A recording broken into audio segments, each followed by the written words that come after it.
ሰላም እንደምናላችሁ ቻናል ነው። በአሁን ሰዓት የአውቶሞቲቭ ወርልዱ እየተቀየረ ይገኛል።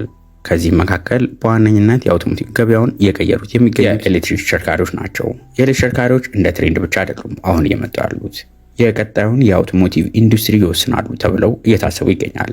ለዚህ ምክንያታቸው በዋነኝነት እየጨመረ የሚገኘው የነዳጅ ዋጋ፣ የግሪን ኢነርጂ እንዲሁም ደግሞ የቴክኖሎጂካል አድቫንስመንት ለዚህ እንደማሳያ ተደርገው ይታያል። በዚህ ምክንያት ሰዎች ከዚህ በፊት በነዳጅ ከሚሰሩ ተሽከርካሪዎች ወደ ኤሌክትሪክ እየገቡ ይገኛሉ። ለዚህም ደግሞ በዋነኝነት ገበያውን እየተቆጣጠረ የሚገኘው ካምፓኒ BYD የሚባል ነው። ከዚህ በፊት የተለያዩ የBYD መኪኖችን ሪቪው ስናደርግ ነበር። ታዲያ ይህንን ምንድነው ስፔሻል የሚያደርገው ልትሉ ትችላላችሁ። ይህን ተሽከርካሪ ስፔሻል የሚያደርጉት አንዳንድ ነገሮች አሉት።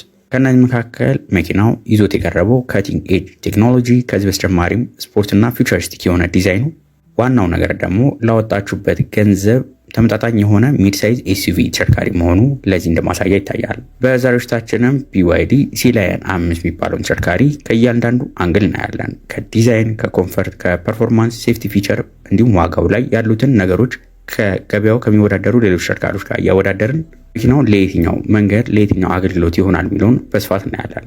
ለBYD አዲስ ለሆናችሁ ሰዎች ግን እንደ መግቢያ እንዲሆናችሁ ትንሽዬ ስለ BYD ካምፓኒ አንዳንድ ነገር ልበላችሁ። BYD መኪና አምራች ካምፓኒ የተመሰረተው በ1995 ነው በቻይና ውስጥ። BYD ሲጀምር የመኪና አምራች ካምፓኒ አልነበረም። ይልቁኑ ያመርት የነበሩት ሪቻርጀብል የሆነ ባትሪዎችን የሚያመርት ካምፓኒ ነበር። በአሁኑ ሰዓት ላይ ግን BYD በዓለማችን ግዙፉ የሚባለው የኤሌክትሪክ መኪና አምራች ካምፓኒ ነው። ይህም ካምፓኒ ትልልቅ ስም ካላቸው መኪና አምራች ካምፓኒዎች ጋር የሚወዳደር ሲሆን ከእነዚህ መካከል ቴስላ፣ ሃይብሪድ እንዲሁም ፎልክስዋገን ተጠቃሽ ናቸው። BYD መኪና አምራች ካምፓኒ ከሌሎቹ የሚለየው አንድ ነገር አለ። እንደ ሌሎቹ መኪና አምራች ካምፓኒዎች ባትሪ ፕሮዳክሽኑን ከሌሎች ካምፓኒዎች እየገዛ የሚጠቀም ሳይሆን BYD የራሱን ባትሪ ራሳቸው ነው የሚያመርቱት። ከዚህ ውስጥም ደግሞ በጣም ታዋቂና ዘመናዊ የሚባሉ ባትሪዎችን እያመረቱ የሚገኝ ሲሆን ለዚህም ማሳያው ብሌድ ባትሪ ቴክኖሎጂ አንዱ ነው። ይህም ብሌድ ባትሪ ቴክኖሎጂ በሴፍቲውም በኤፊሽንሲውም እንዲሁም በዱሬቢሊቲ ከሌሎቹ ተሽከርካሪዎች እጅግ በጣም የተሻለ የሚባል ነው። በ2023 ዓ.ም ብቻም BYD ከ3 ሚሊዮን በላይ ተሽከርካሪዎችን በዓለም አቀፍ ገበያ ላይ አቅርቦ ተሽጠዋል። ከእነዚህ መካከል ኢሮፕ፣ ሳውዝ አሜሪካ፣ ሚድል ኢስት፣ አፍሪካ፣ ኢትዮጵያን ጨምሮ በኢስት አፍሪካ ማርኬት ላይ ትልቁን የኤሌክትሪክ መኪና ለመያዝ ችለዋል። ነገር ግን በቁጥር ብቻ አይደለም። እነዚህ መኪኖች ለገበያ በሚቀርቡበት ጊዜ በአፎርደቢሊቲያቸው በኳሊቲያቸው የተመሰገኑ መኪኖች ናቸው። ሲል 05 ከBYD ኦሽን ሲሪየስ ከሚባሉ ኤስዩቪ ተሽከርካሪዎች መካከል አንዱ ነው። ኦሽን ሲሪየስ የተባሉት መኪኖቹ የሚሰየሙት ባህር ውስጥ ከሚገኙ እንስሳት መካከል በተወሰኑት የሚሰየሙ ናቸው። ለዚህም የመጀመሪያው ሲላየን አንዱ ነው። ታዲያ BYD ምን ያህል አስተማማኝ ነው ካልን BYD ከ10 ዓመት በላይ በባትሪ ቴክኖሎጂ ላይ ኤክስፐርት ናቸው። የተለያዩ አዋርዶችንም ማሸነፍ ችለዋል። ስለዚህ የBYD መኪና ባለቤት የሆናችሁ ሰዎች በBYD ባትሪ ምንም ልትጨነቁ አይገባም። ይልቁኑ ከBYD በተጨማሪ ሌሎቹ እነ ቶዮታ ራሱ የBYDን ባትሪ የሚጠቀሙ ሞዴሎች እንዳሏቸው ግልጽ ነው። የተሽከርካሪ ምልከታችንን ከውጭ ገጽታ በመጀመርበት ጊዜ ስለ መኪናው ውጫዊ ገጽታ አንዳንድ ነገር ልበላችሁ። የ2025 BYD ሲላየን 5 የሚባለው ተሽከርካሪ የመኪናው ዲዛይኑ ፊውቸሪስቲክ የሆነና መኪናው በቀላሉ አየር መሰንጠቅ እንዲችል ተደርጎ ዲዛይን የተደረገ ኤስዩቪ ተሽከርካሪ። የመኪናው የፊተኛው ገጽታ አግሬሲቭ እና የሚያምር ገጽታ አንድ ላይ ይዞ የቀረበ ነው። የመኪናው የፊተኛው ገጽታ ላይ ልብ ብላችሁ ካያችሁት አነስ ያሉ LED ሄድላይቶች ተገጥሞለት እናገኛለን። እነዚህ መብራቶቹ ሙሉ ለሙሉ LED ከመሆናቸው በተጨማሪ ከጫፍ እስከ ጫፍ የሚዘልቅ መሀል ላይም LED መብራቶች ይዘው ቀርበዋል። የተሽከርካሪ ሙሉ ለሙሉ በኤሌክትሪክ የሚሰራ ስለሆነ እንደ ሌሎች ተሽከርካሪዎች ከፊት ለፊቱ ግሪል አታገኙም። እሱ ቦታ የምታገኙት ስሙዝ የሆኑ ፓናሎች ናቸው፣ የፊተኛው ፓናሎች። ይህም የተደረገበት ዋነኛው ዓላማ መኪናው በቀላሉ አየር መሰንጠቅ እንዲችል በማሰብ ነው። ወደ መኪናው የጎን ገጽታ በምንሄድበት ጊዜ የተሽከርካሪ ላይ ተገጥሞለት የምናገኘው የጎን ገጽታው ባለ 20 ኢንች የአሉሚኒየም ቸርኬ የተገጠመለት ሲሆን ከመሬት ያለውን ከፍታ 185 ሚሜ ከመሬት ከፍታ አላቸው። የተሽከርካሪ ባለ 20 ኢንች የአሉሚኒየም ቸርኬ የምናገኘው ግን ከፍተኞቹ ትሪም ሌቭል ላይ ሲሆን ዝቅተኛው ትሪም ሌቭል ላይ ከ17 እንዲሁም 18 ኢንች የአሉሚኒየም ቸርኬ ጀምሮ ለገበያ ቀርበዋል። የመኪናው የከለር አማራጭ በምናይበት ጊዜ የተሽከርካሪ ላይ የተለያዩ የከለር አማራጮች አሉት። የመጀመሪያው ኦሽን ብሉ ይባላል። ሌላኛው ፐርል ዋይት ሲሆን ቀጣዩ ደግሞ ሚድናይት ብላክ ይባላል። የመጨረሻው ደግሞ ዲፕ ግሬ የሚባሉ የከለር አማራጮች አሏቸው።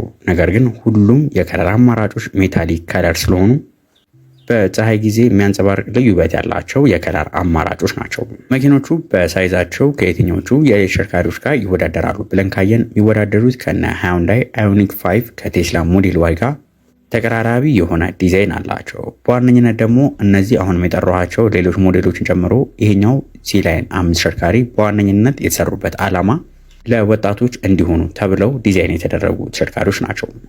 ወደ መኪናው የኋላ ገጽታ በምንሄድበት ጊዜ የመኪናው የኋላ ገጽታ ላይ ከጫፍ እስከ ጫፍ የሚዘልቅ ኤልኢዲ የኋላ መብራት ተገጥሞለታል። ይህም የኋላ መብራቱ ዲዛይኑ ለየት ያለና የሚያምር ሲሆን ከዚህ በተጨማሪም ከስር ራሱን የቻለ ፓርኪንግ ሴንሰሮች የምናገኝ ሲሆን ከላይ ደግሞ አነስተኛ ስፖይለር ተገጥሞላቸው እናገኛለን። ይህም መኪናው ለኤሮዳይናሚክ የሚረዳው ነው። በዚህ ውስጥ ወደ መኪናው ውስጣዊ ገጽታ እንግባ።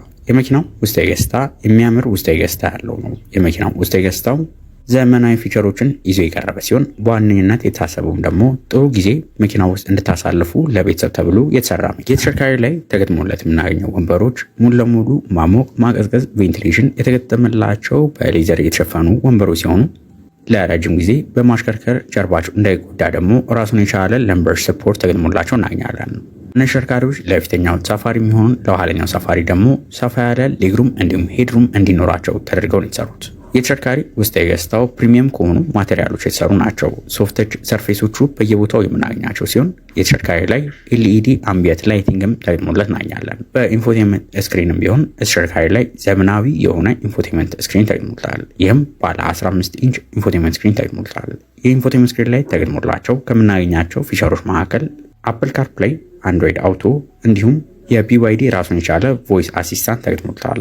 ከእናንተ የሚጠበቀው ሃይ ቢዋይዲ ብላችሁ የምትፈልጉትን ትዕዛዝ ማዘዝ ብቻ ነው። ከዚህ ተሽከርካሪ ውስጥ ሆናችሁ ስልካችንን በምን ቻርጅ እናደርጋለን ብላችሁ መጨነቅ አይጠበቅባችሁም። እነዚህ መኪና ውስጥ 5 ዩኤስቢ ሲ ቻርጀሮች ያሏቸው ሲሆን ከዚህ በተጨማሪ ደግሞ ዋየርለስ ስልክ ቻርጅ ማድረጊያ ተገጥሞለት እናገኛለን። ተሽከርካሪ ላይ የተገጠመለት ኤሲን በምናይበት ጊዜ ዱዋል ዞን ክላይሜት ኮንትሮል ተገጥሞለታል። ይህም ለአሽከርካሪው እንዲሁም ለኋለኛ ሳፋሪዎች ራሱን የቻለ መቆጣጠሪያ ተገጥሞለታል። ይህን ተሽከርካሪ ለመግዛት ወደ ገበያ በምትወጡበት ጊዜ የተለያዩ 3 ትሪም ሌቭሎች አሉት። የመጀመሪያው 405 ኢንቴሊጀንት ናቪጌሽን ኤዲሽን የሚባል ሲሆን ሌላኛው ደግሞ 510 ኢንቴሊጀንት ናቪጌሽን ኤዲሽን ይባላል።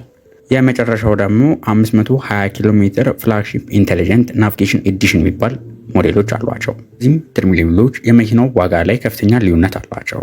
በዋነኝነት የመኪኖቹ ልዩነታቸው የተገጠመላቸው ባትሪ ላይ ነው።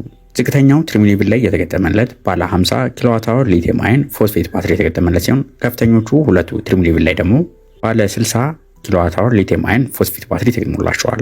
መኪናዎቹ በአንድ ቻርጅ መጓዝ የሚችሉትም ርቀት እንደ መኪናው እንደተገጠመለት የባትሪ አማራጭ ልዩነት አላቸው። ባለ 50 ኪሎዋት አወር ሊቲየም አየን ፎስፌት ባትሪ የተገጠመለት በአንድ ቻርጅ 430 ኪሎ ሜትር መጓዝ የሚችል ሲሆን ባለ 60 ኪሎዋት አወሩ ሊቲየም አየን ፎስፌት ባትሪ ደግሞ መኪናው በአንድ ቻርጅ 520 ኪሎ ሜትር መጓዝ ያስችለዋል። እነዚህ መኪኖችም በዓለም አቀፍ ገበያ ላይ የወጣላቸው የመሸጫ ዋጋ ከአንዱ ትሪም ሌቭል አንዱ ትሪም ሌቭል ልዩነት አላቸው።